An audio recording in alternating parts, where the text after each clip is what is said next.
Hello mga kagamay, ayan nandito tayo ngayon sa labas, magliwaliw, charis.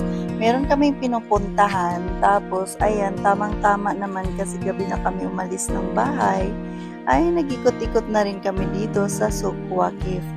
So dito sa Sukwakif syempre kabisado ko na dito guys, kaya naman ayan nandyan na yung United Hand Camp pala Camp. So, nagpunta kami dyan, nag-ikot-ikot. Tapos, dito kami sa restaurant na to, hindi ko alam anong pangalan. Dito kami napadpad. At ayun na nga, upo-upo ng konti, uminom ng tubig.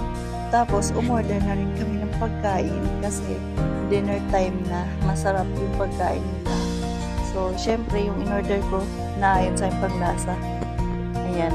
At saka naman, nag-order din ako ng halo-halo, di ba? Para complete match. Charot. Gabing-gabi guys, init na init ako kaya naman umorder ako ng halo-halo. Sobrang yummy niya. So, yun lang, kain tayo.